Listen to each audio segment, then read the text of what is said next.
Recently, I often find myself checking my phone every 10 minutes. Even when I'm working, I constantly reach out to my phone to see Twitter or YouTube. Obviously, as a result, I cannot concentrate, and it takes forever to finish any task. I was officially addicted to my phone. I can't not touch it. Okay, then we're gonna have to take it away. Okay, I can't not have my phone. I'm sorry. I want to be with my phone. I wanted to change this habit, and when it comes to habit, there is one book that shines the brightest. That is Atomic Habit by James Clear. In this book, he talks about this framework I find really useful to analyze my habits. According to James Clear, there are 4 stages in habit cycle: cue, craving, response, and reward. At first, there is a cue. In my case, for example, I get a notification on my phone. This becomes a cue for a craving to use my phone. In response to the craving, I reach out to my phone and open Twitter, Instagram, or YouTube. Finally, I get rewarded for the response with the entertainment from tweets or videos. James Clear says if you can break one of those stages, you can break the entire habit.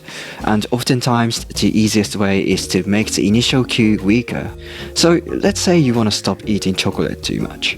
In this case, seeing chocolate is a cue which triggers craving to eat some chocolate. So you want to put the chocolate where you can't see it, throw it away, or don't buy it in the first place.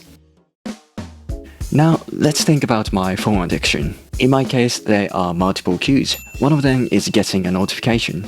So if I want to remove this cue, I can just turn on the Do Not Disturb mode or just turn the phone off. But this is not enough, because just seeing my phone is another cue for craving to use it. So I had to move my phone to somewhere I can't see. Probably the best thing you can do is to leave your phone in another room.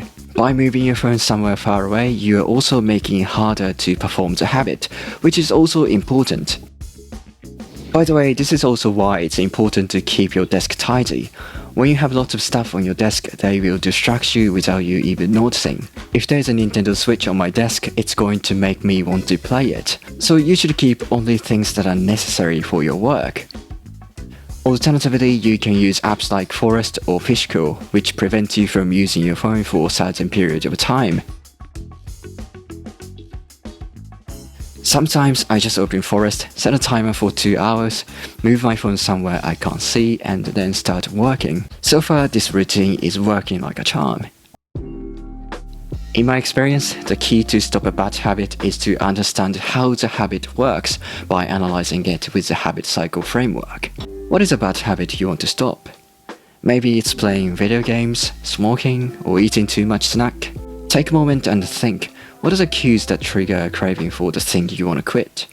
Once you identify the cues, think about ways to make them weaker.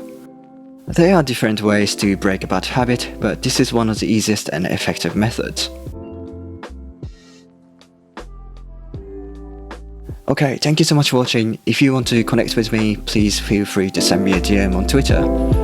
Thank you so much, bye!